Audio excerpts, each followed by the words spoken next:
Hello everybody, so today I'm going to be talking about some really popular romance books from booktok from the past year or so. This is by no means a new video concept. I have seen variations of this all over booktube and I wasn't planning on doing a video like this. However, I recently read one of my new favourite romances ever and I thought I might explore some more booktok recommendations. And so the book that kind of inspired me to do this video is The Spanish Love Deception by Elena Armas. I love this book so much. I'm going to go into a little bit more detail with this before I start talking about the other books that I'll be going into. So The Spanish Love Deception was gaining popularity, I feel like mid 2021 in particular. This follows the main character Catalina, who is from Spain originally, but she moved to the US, but then needs to go to her sister's wedding in Spain. But she doesn't want to do it alone, and she has accidentally lied to her entire family that she has a US boyfriend. And so she needs to find someone to fill this role. And the person who ends up fitting this role is Aaron Blackford, who is her co-worker in an office. And they're kind of like rivals to lovers. And obviously there's the fake dating trope, and it's really slow burn, and oh my god, I loved it so much. I didn't like annotate it, but I have so many tabs in this book. I think I picked this book up at a really good time in my life because it was only at like the beginning of February, but I was going through a rough time and I feel like I really needed a book like this. It made me feel so happy in so many ways, and it also made me feel really validated as well. It's not a major plot of the book, but the main character Lena goes through sexism at her workplace and has to deal with a few issues regarding that, and that in particular just like hit me so close to home. And it was just like, it was so validating and like affirming to me at the time. It was like exactly what I needed, and it just made me so happy. For the actual romance part of this book, I really loved it. I get the hype around Aaron Blackford. I love him. Like, I know the bar is pretty low most of the time anyway, but like Aaron Blackford I think is genuinely a really great and well-written male love interest. Like, I loved him. I loved him so much. I know a lot of people don't really like Lena as a main character, but I for one absolutely loved her. I thought she was so fun and bubbly and just like exciting to read about, and I really loved her perspective. One thing that I have to say is brought up a lot in this, but you know what, I don't care at the end of the day, was how many times that Lena refers to Aaron as like big and tall or huge or giant. It was a little bit funny, I'm not gonna lie, because it was just so repetitive. Quick pop in because I forgot to mention this when I first filmed this clip. This book does have a lot of talk about weight loss and diet and stuff like that. And in the beginning in particular, the main character is actively trying to lose weight and does display signs of disordered eating. So if that's something that would trigger you or you would find difficult to read about, probably wouldn't recommend picking this one up, but just wanted to give you a heads up just in case. There are a few like other weird lines in here, none that particularly come to mind apart from one that has to do with milking.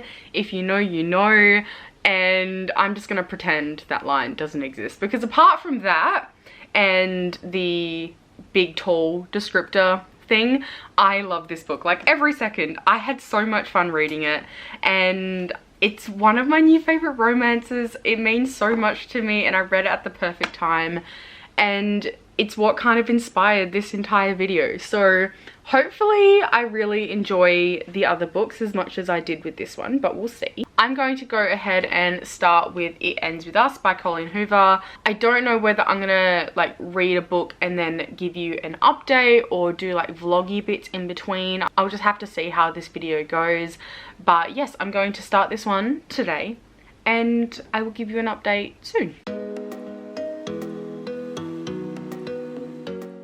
Hello, so I have made some progress, some actually pretty significant progress in It Ends With Us.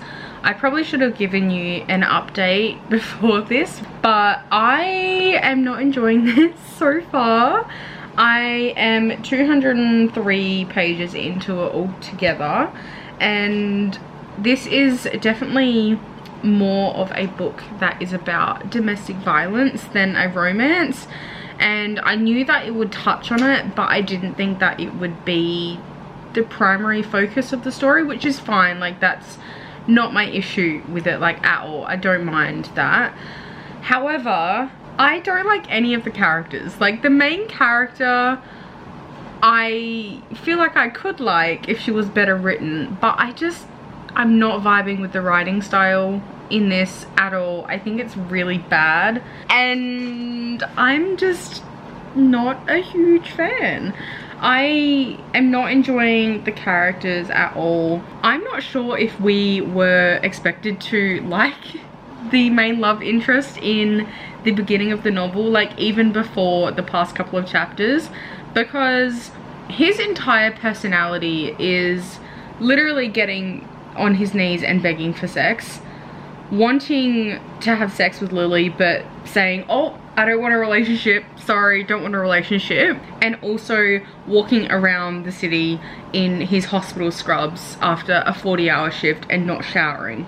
Like, I don't get it. I don't get the appeal at all. Again, I think he's badly written. I think they are his main 3 personality traits, so it's not much of a personality. Like, he's just a shit character. I think there are some important things that have come up in this book so far that I have, I guess, enjoyed reading about, but really it's just kind of like other books have done it better. There's also the letters to Ellen DeGeneres, which I'm not gonna lie, I understand why they're there. They're clearly there so we can get some background on Lily and Atlas's childhood. Atlas is the other love interest, I'm assuming, by the way, and I don't care for them.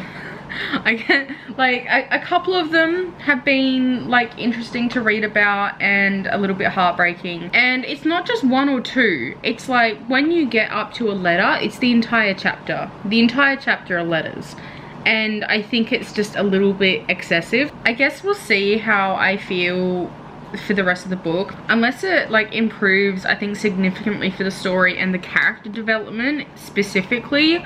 I don't think I'm gonna be giving this a very high rating. I am really disappointed in this because I've heard like nothing but rave reviews about this, and it's just, I don't think it's very good. This book is so funny. So I've just started the next chapter and I am on page 210, and apparently this is the last letter like written to Ellen. And this is what I mean from before about like how the writing's just really bad. It says, and my feelings for Atlas are very heavy. Every night I cry myself to sleep and I whisper, just keep swimming. What do you mean? Like, I get the reference, I know, but it's so bad. I ended up finishing It Ends With Us, and I did not enjoy it at all. I was really hoping I would enjoy it. I thought I would. I just thought that this was really poorly written. I think I ended up giving this one 2 out of 5 stars because I did not enjoy this at all. Like, the ending, like, while it was kind of like tragic, it was still better than the rest of the book. Like, it felt like a different book, but overall it was just so bland. Like, the characters were just so bland. I mean, I cared for them and I cared obviously about what was happening to Lily in particular, but didn't care about Ryle, didn't care about Atlas even. Like, we only learnt about him from like flashbacks in the past anyway, so I don't know if we were meant to care about him. And like, as for Lily, like, I feel like she didn't really have much development. Like, the only thing she really learned was that, you know, abuse can happen to anybody, and that doesn't necessarily make you a weak person. And while I think that is a good and important message and it's true, I don't think there was enough character development for her for me to really care. All I really knew about Lily as a character, even by the end of this book, was that she really likes flowers. She grew up in an abusive household with an abusive father, and that she didn't want to be like her mother. And also she has a degree in marketing, but like, that's it. I understood a lot of Lily's decisions in the end, but also I didn't like that we were kind of like made to have a little bit of sympathy or feel sorry for Ryle. From like page 1, he was a piece of shit, and it was just actual red flags from the very beginning. 2 out of 5 stars. But my next book I have already technically started, and I'm enjoying a lot more already, and that is The Love Hypothesis by Hazelwood.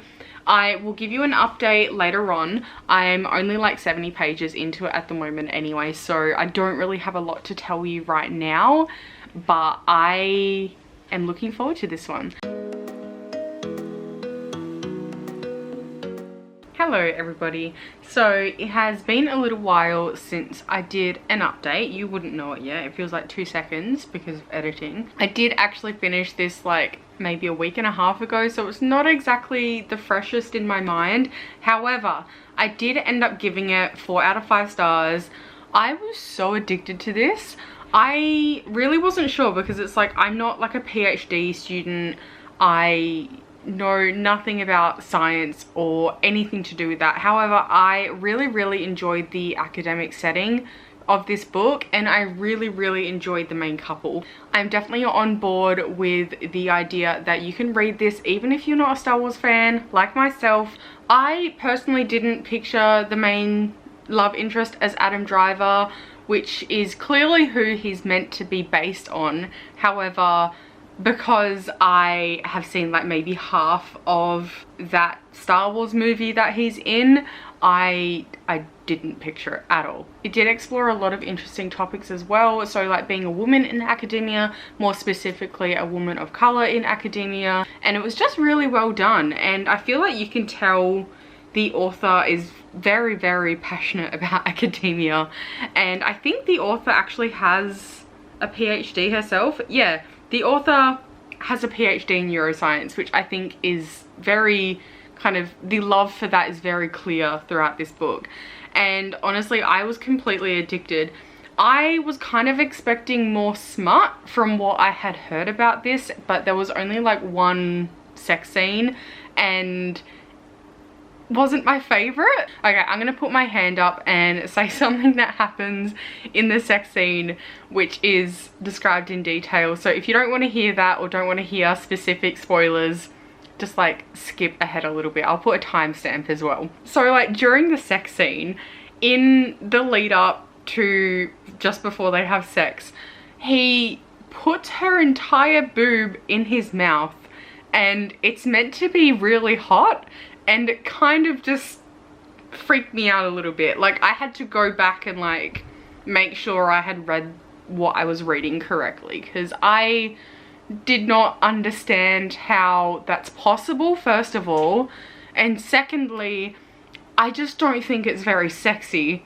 So like I said, the sex scene, not my favorite. However, the fake dating and the actual romance between the characters, I absolutely loved so much. I really had so much fun listening to their story and seeing how they got together and slowly fell in love. And it was like so obvious that he was like in love with her. I found it really obvious, but obviously she didn't, and I just had so much fun reading about it. I think it was really well done apart from the sex scene. And yeah, I will definitely be picking up more from this author because I read this so quickly. It was so easy to read, really well written, and it was just really fun. So the next book that I'm going to pick up, and the final book that I'm going to read for this video, is Ice Planet Barbarians by Ruby Dixon. I'm 99% sure that this is mostly smut, but I'm just really excited. I think it's going to be a fun time. I hear the world building's good, and I'm curious to see if I like this type of romance novel. Like, I guess we'll see it's very different, I feel like, compared to the others that I've read for this video. However, I'm still really excited about it. I think it's gonna be a fun time, or I hope it's gonna be a fun time. Hello, so I have finished Ice Planet Barbarians by Ruby Dixon, and I have thoughts, but overall, I mean, I had a fun time. So right off the bat, in the first chapter, just in case you're not aware, there is like a off-page rape scene that happens. So it's not explicit, but it is very heavily implied and pretty obvious. And there is abduction and kidnapping and a host of other triggering stuff. So if you do end up wanting to read this, maybe just look those up first.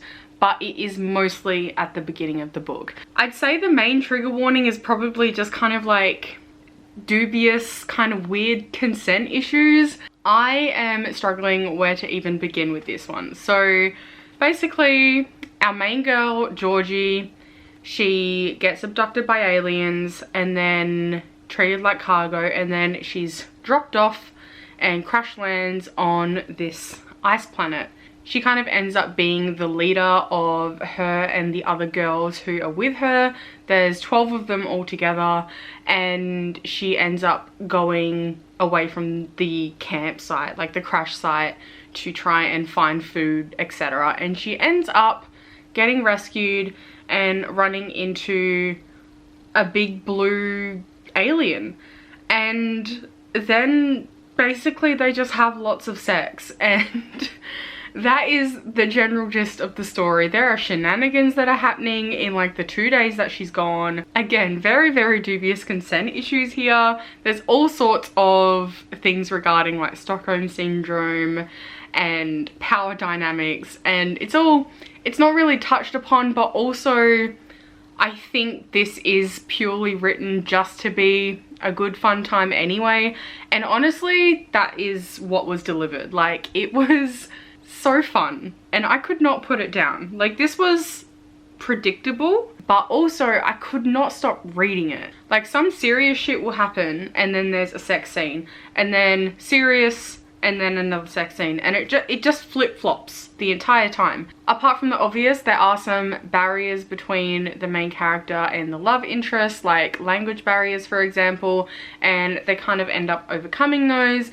And it's actually kind of like nice to see that development and like them getting to know each other. I'm not gonna lie, I enjoyed the relationship aspect of the two main characters more than I expected. I wasn't really expecting much of a relationship development at all in this book, and that isn't to say that there's still much of that. However, it's more than I expected. This book was just really, really funny as well. Like, the big blue aliens on this planet, I mean, the only word I can describe it as is they have like heart boners for their mate, which of course these two are, you know, like, of course that was gonna happen. There's purring and yeah, heart boners going on. That was the only way I could describe this to my partner, because I did not have any other way to describe what the fuck was going on in this book.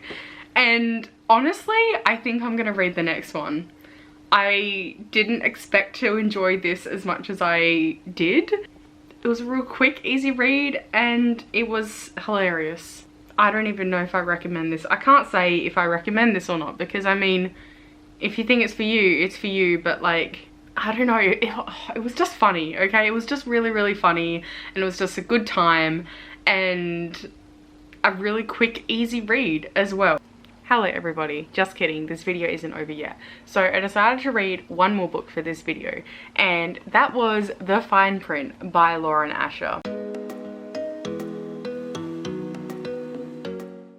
And I've been seeing this book around absolutely everywhere. I was a little bit unsure about it at first because it is like a billionaire romance, and it's not doesn't sound like my cup of tea. So The Fine Print is the first book in a series of 3 billionaire brothers. So in this series, these 3 brothers and their family and their dad and everything own Dreamland, which is basically this world's version of Disneyland and the Walt Disney Company, and they are fucking loaded, okay? And so this one follows Rowan, and he's the director of Dreamland, or he becomes the director of Dreamland, and he ends up meeting a girl named Zara who also works there, who works at the park, and obviously they're from very different backgrounds, and they kind of end up falling in love towards the end. It's very much like I hate you, we're friends, and then we're in love. Like it's very straightforward like that, but I went through so many feelings reading this because, like, Rowan, I mean, it's really explicitly said in here that Rowan exploits his staff, and he has like voted against like minimum wage increases and like destroyed their healthcare for like all of his employees. And I'm just like, I can't excuse this. Like, no matter how much I liked Rowan, especially like in the middle of the book, like no matter how much I liked him, I could not get that out of my mind that he was just exploiting his workers, because I mean, of course he's a billionaire, but like it threw me off every single time. And for that reason, I couldn't fully love him until the end. Morally, like in real life, not my favorite. However, I did really fall in love with him at the end of the book, and I just had such a fun time. This was extremely addictive.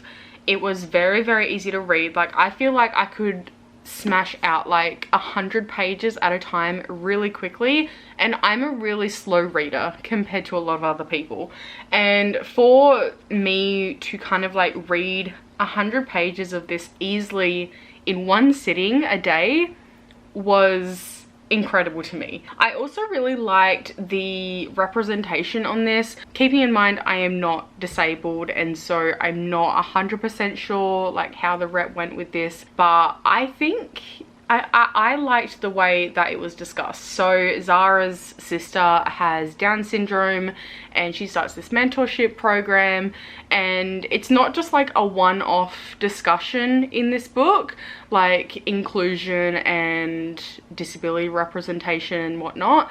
It is actively discussed throughout the entire novel, which I really liked.